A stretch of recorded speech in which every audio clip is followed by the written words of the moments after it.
and welcome to the Doctor's Chambers. We got a great show for you this afternoon. Please stay tuned.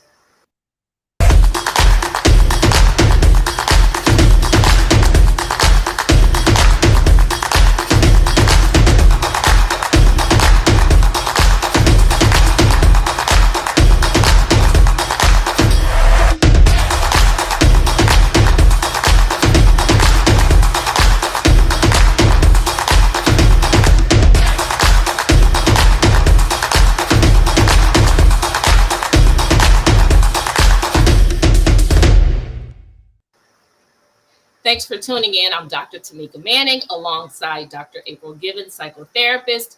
And of course, we have a special guest today. Can't wait to dive in and learn more about this subject, human trafficking. I've heard it in the last several years. There's so much to learn about it. I started doing a little research myself. You got caught up in this. I want to know more about it. Welcome to the show. Thank you for joining us. Thank you for having me on. How did this happen to you? Such a beautiful woman. I saw your picture and I was like, wow, she's gorgeous. You've recently written a book about it. Tell us, how did you actually get caught up into human trafficking? Yes, and so just before I say that and let you guys know how this all began, I have to underscore it with the reality that human trafficking is not a new subject. When you're talking about people being exploited and for whether it be labor purposes or sexual purposes by the means of force, fraud, or coercion. This is not a new topic, especially for the African American. And so I just have to underscore that. Unfortunately, in the early 90s, I was a teenager. I was 17 years of age. I had a very tumultuous home life. Okay. My father was my father was ex-military and he was from the side of Chicago, who escaped a very bad home life himself just to go in to serve 2 tours in Vietnam in the United States Air Force.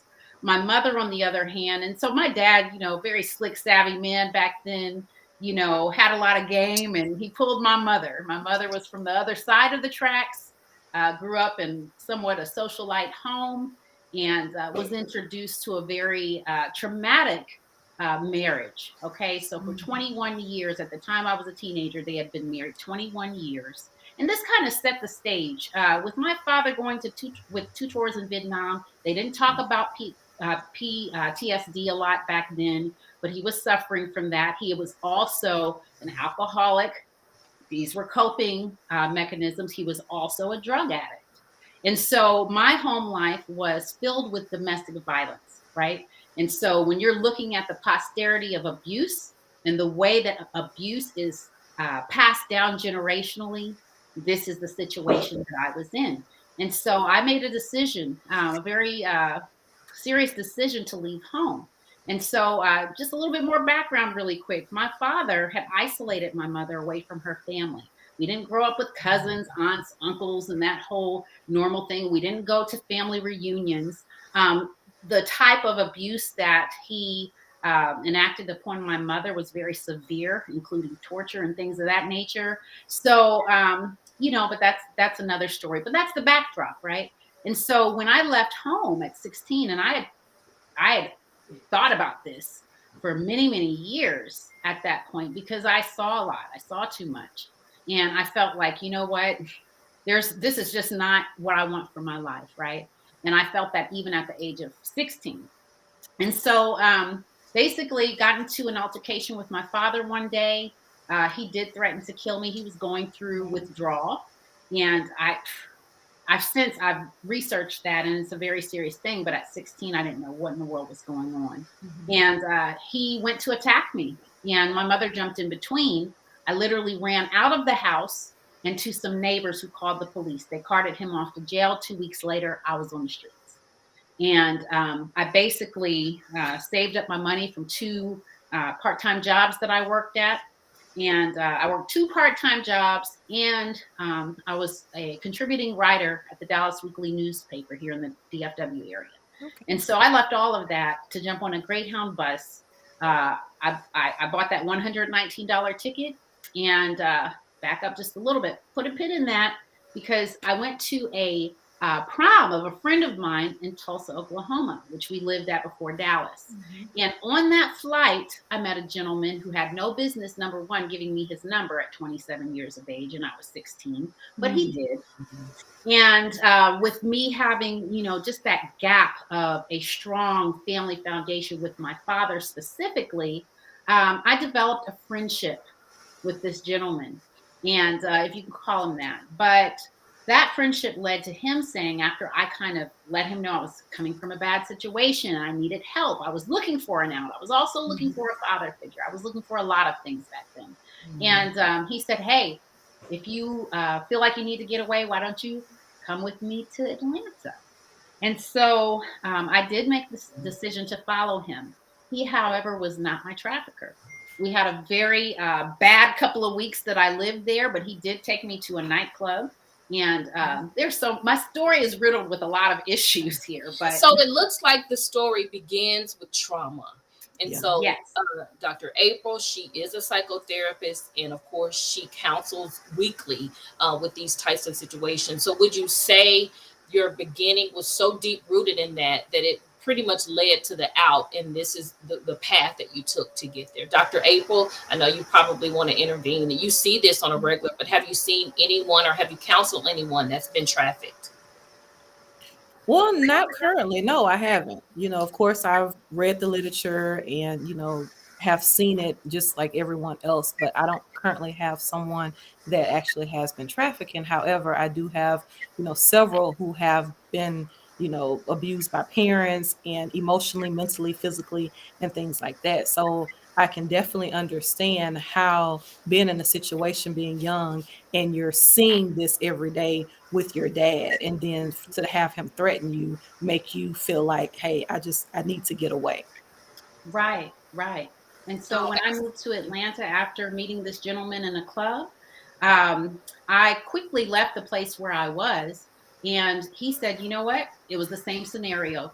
You need a place to stay. I can find you a place to stay. Just so happens he worked for a very famous record producer who to this day is very famous, who said that if I wanted to live in safety and I wanted my needs taken care of, then I needed to be able to provide these groups um, with services. And so these were groups that he was producing.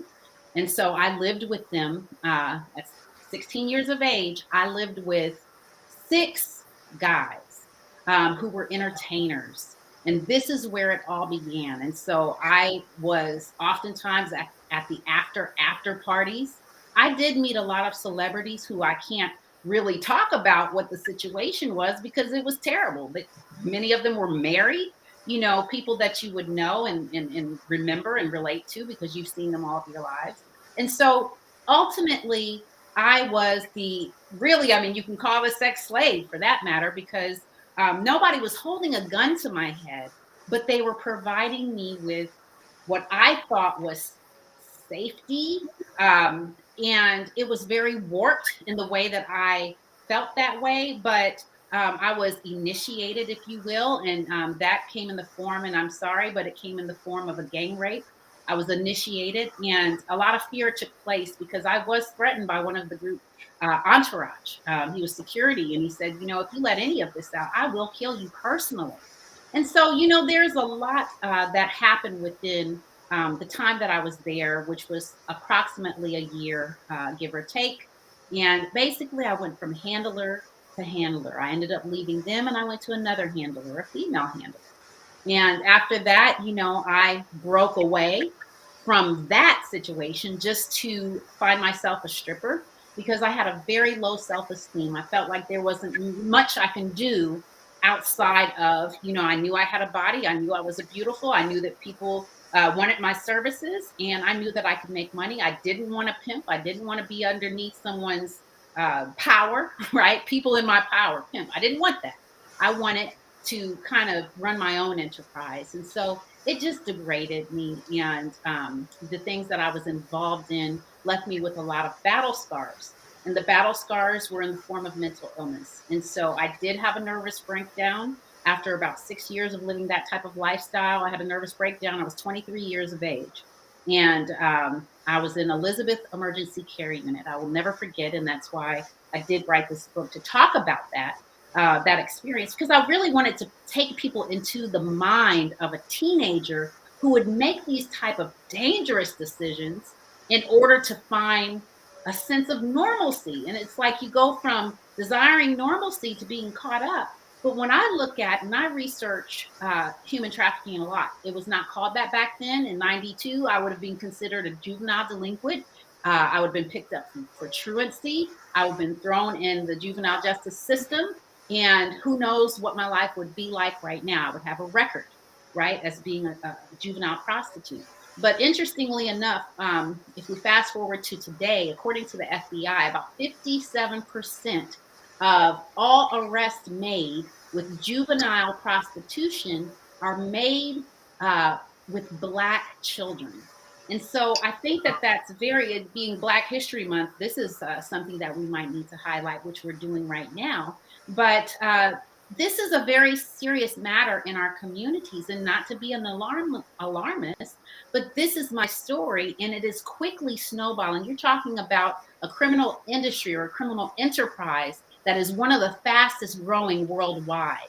And so this is a huge issue that we really need to know. You talk about the pandemic and you think, how in the world can this thing continue to persist and gain all this gusto in a pandemic? Because you have the internet. And so you have the issue of child pornography. Many times when people are watching pornography, they're watching people in situations where they do not want to be there.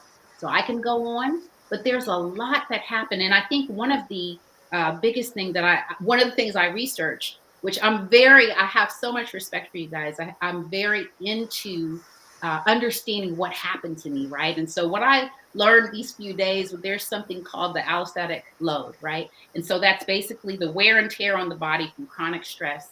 And that's basically what led me to that diagnosis of bipolar disorder. There was just an overwhelming traumatic stress response in my body. And so, when you talk about these things, if you go forward to the life that I tried to create after exiting that lifestyle, you talk about a lot of shame, a lot of secrecy, a lot of stigma.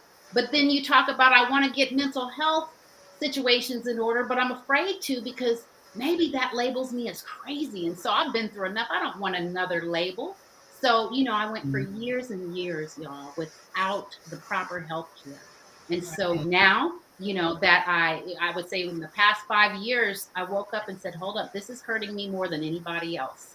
So I felt like, number one, it's time to speak up and express to other people, this is what I experienced, but also for the purpose of letting them know about these different issues, that with the traumatic experiences that come from my story, with the human trafficking aspect, it's really important for us to take care of this piece of us. We have to take care of our minds. The fact that I'm even here is a miracle, because the suicidal ideation, the homicidal ideation, all the things that I felt when I was in that lifestyle, they haunted me. They haunted me, and I needed to get psychotherapy. I needed to get, what's that? The therapy where you're learning the cognitive ways of handling. CBT. Yes, I was looking for that. Yeah, so I'm coming up. But so yes. when did you start to seek therapy, or are you currently in therapy? So when did I start to seek therapy? It was not what I wanted to do, but when I had a nervous breakdown in 97, I was taken by the police to a psych ward, right? And so that's where I received my diagnosis. In 97, I went through a little therapy, but I felt like, again, I didn't want anything to do with that. That meant I was broken. That meant, I was all of these different things. So when I went throughout the years and began to realize that this could possibly help me, I kind of dated therapy. I kind of went here and went there and said, I don't know. I reevaluated. But when I got serious about my mental health, I would say that was in the past 5 years. And I'm talking about going to therapy on an outpatient basis, the intensive outpatient therapy. But the other thing that happened to me throughout the years, which kind of reminded me that maybe I need to take this seriously, is the numerous mental institutions that I frequented. You Mm. know, it was one of those things that it would happen. Occasionally, I would have a breakdown because I was not taking medication because I didn't want anything to do with that. But now you can't catch me at about 9 p.m. without popping a couple pills and saying, look, Okay. this is helping me. I'm going to do it because it is helping me to live a more abundant life. You know, And I you're no also longer have going to to, live confined, right? yeah, and Right. speaking of help, you're also going to help so many young girls. I'm seeing Mhm. now that the largest number of traffickers are the ages, girls between the ages of, or women between the ages of 19 and 33. I'm an administrator at a high school, and Hmm. so I see a lot of different situations, and I can actually see you being able to go into institutions like Yeah. schools and other places, making this more known and talking about it so that other people won't fall into this same path. Right. What are you doing now to reach young girls? Are you speaking at churches? Where are you Mhm. going? What are you doing?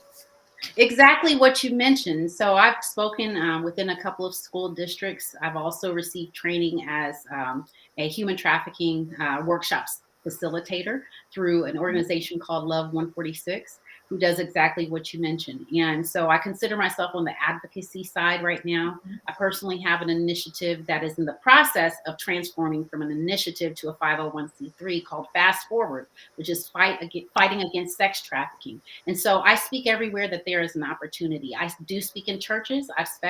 Spoken in corporate America, and that list is growing now. I'm doing more virtual events. So virtual, in person, everywhere that anyone will hear me, because especially when you're talking about this issue happened to me as a child. And so children are the most vulnerable. Immigrant families are very vulnerable. These So statistics, yes. it happens to be those who are marginalized who have the worst issues with this. And that's not to say that there are not some exclusive escort services that are doing the same Mm. thing privately. It just looks more dressed up, right? Right. It looks better, but the women are still bound. The men are still bound. This also is not, I mean, if we would dispel a myth, it's not just happening to females. Even though there's an overwhelming proportion of women being trafficked, there are just as many children that are boys and grown men who are being trafficked as well. And so, you know, it's a big issue. It's a big issue. Mhm. Well, thank you for agreeing to come on and to talk more about it. Since we are a show that focuses more on mental health, that's another outcry. I mean, I saw here that that Mm. was actually one of the reasons that a lot of people actually end up being trafficked at some point. So you said you kind of dance with therapy a little bit. But what Mhm. would you say to someone who says, "No, I am not crazy, but I do need therapy. I do need someone to push me in that arena so that I can get better." That's why Dr. April is here. What would you say to someone? First of all, I would say, Dr. April, thank you, because when it comes to our community, we need to see us because we feel there are things that we experience uniquely that does need to be addressed by us. However, there are many very skilled and educated counselors who are trained to be able to deal with the human condition, right? And so I would say embrace. Don't do what I did. I dated, you know, I speed dated counseling. Go ahead and embrace counseling, because just think of it like this: if you have a car, aren't you going to take it in for maintenance? Right. If you have broken a leg, aren't you going to get a cast? And so, if your mind has been injured, don't you need someone who can help you heal it? Right. And so, I would say get the help that you need. And it's a very big issue as well, you know, but I believe that the stigma is slowly but surely lifting around and surrounding mental health and surrounding mental health in the African American community. And so it's very important to seek out the professionals. And so, you know, there's issues that are attached to that, but ultimately I would say seek out the help. and there are hotlines that are available. There are many, if you would just kind of type in Google and look for the healthcare professionals that help with mental health, then you can get a little bit of direction. If you have insurance, you Yeah. can talk with your insurance company about what options are there for your behavioral health. If you do not have insurance, you have like, is it MHMR? Mm-hmm. Yes. You have organizations that will, for no cost, be able to provide you with the counseling that you need. But I would go even a step further. There are multiple psychotherapists and psychiatrists and mental health professionals that have podcasts, that have books out. I would just inundate myself with information, because then what you're going to Yeah. find out is you're not alone. You are not alone. You do not have to suffer suicidal thoughts alone. You do not have to endure urges to seek revenge and entertain homicidal thoughts. You don't have to be in that mental chamber of torture. There Mhm. is help, there is medication. I know people have different feelings about that. I did. I didn't want to take anything. I don't even like to take Tylenol. But what I Mhm. began to realize as I became educated about my condition is that was going to help me to live a life where, I'm not constantly experiencing panic attacks, and I'm not going as frequently inpatient. That's huge for my life. I have three Yeah. children. I have a husband. It's huge for my life and betters the quality or makes the quality of my life better when I have the help. And Yeah. So, so, yes. Keeya, what was your breaking point? Because you talked about being involved in this ring, this horrific ring for 6 years, and you had all these different emotions. You thought about suicide. What was the actual breaking point? What brought you to the point of you knowing that I have to make a change? It was not, I would say, an idea that I actively sought out. I knew things needed to change. I knew that I didn't want to continue to live that way. But honestly, it was the mental health breakdown that I had. When I had the nervous breakdown, it was my sign to pump the brakes and reset my life, my entire life. And so, it could be viewed as, oh, that was such a terrible moment. But really, it was terrible, but it was not as terrible as enduring what I did. It was my breaking point. And I had at that point now an opportunity to leave the state. I reached out to my brother. I got the mental health services that I needed at the time. I was removed from the situation and able to Mhm. see clear. You cannot heal in the environment you are being Right. injured. You just can't. It's And true. so, yes. I I love that. commend you. I commend you so much for being able to triumph, from tragedy. So that's amazing. And now being able to turn that into, this platform that you have and writing the book. So tell us a little summary about the book. Yes, well, I mean, the book really it talks about the 15, or excuse me, 16-year old me to 23-year-old me. So this is me in the upswing of this whole environment, going through what I was going through. And like I said, I try to walk you through the decision making process. Why would I make all of these different bold decisions that were dangerous? And so I walk people through that. And then I also walk them through, what did it look like for me to exit, right? So what did it look like? I give them a inside view of a psych ward, a doctor-patient relationship. Hmm. I give them an inside view of what does it look like in someone's mind when they have a Christ complex. Because I had a couple of things to happen in there, and the wonderful thing, and I say wonderful because I'm able to give people a window into that. I want them to see that even with all of that happening, I was able to come out of it, right? And so I went from making anywhere from about $1,500 a week as a young lady. That's a good amount of money, right? Hmm. Tax free, to working at Wendy's when I came out of everything for $89 a week. But what did I have when I was making $89 a week? My self respect, my Absolutely. safety. So I kind of expressed that to people, that this was my journey. These were the pitfalls, but here's the hope.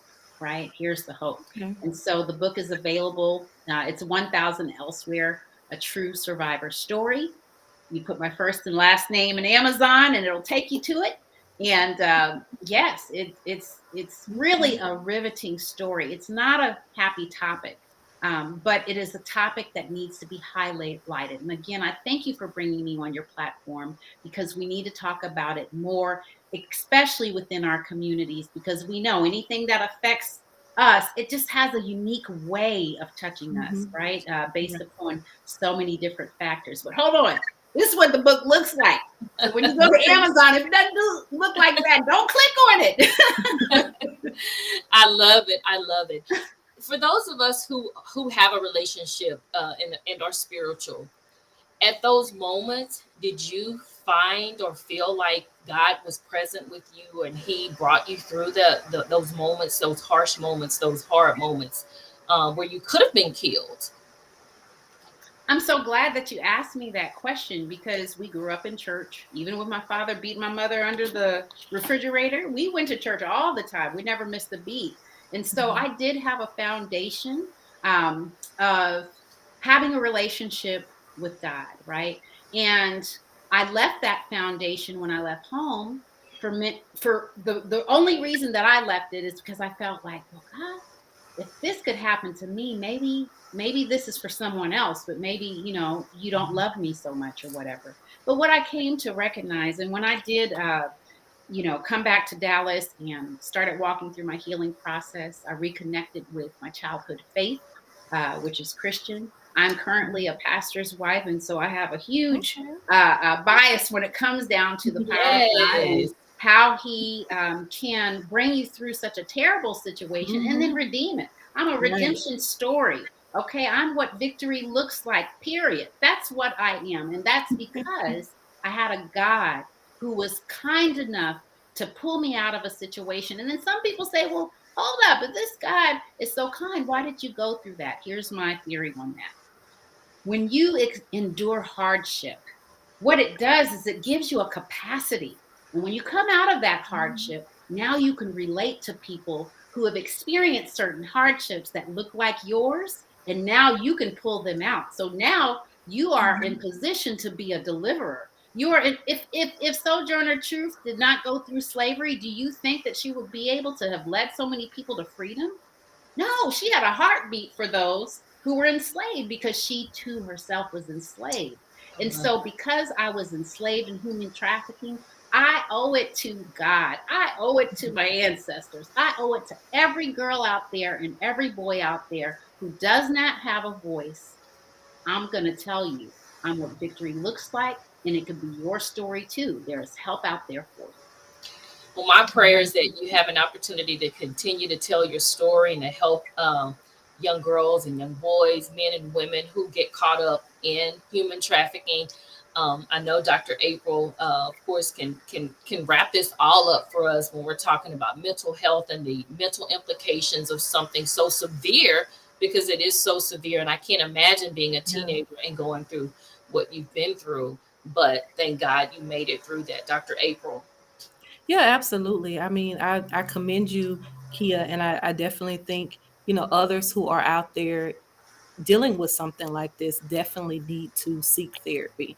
We are trained to walk you through how to overcome this with different coping skills and things that you can do. So I definitely think that's a plus.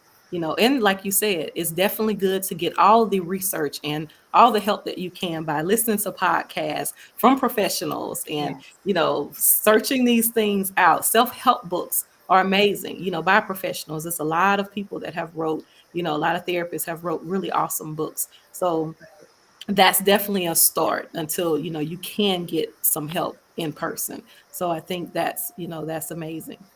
absolutely. All right. So we Absolutely. encourage you guys to go out there, get the book Keeya Vawar, the author of 1000 Elsewhere, a true survivor story. And we will wrap up, of course. We definitely appreciate you coming on and spending Mhm. a part of your Sunday afternoon with us. Dr. April, we will end with a positive affirmation. Thank you so much. Thanks for having me. Thank you. Yes. So the affirmation for today is I am worthy of love just the way I am. You are not what happened to you. Not what happened to you. That resonates with me. Thank you guys. Thank you all for joining us as well. Be sure to go out to our YouTube page and follow us.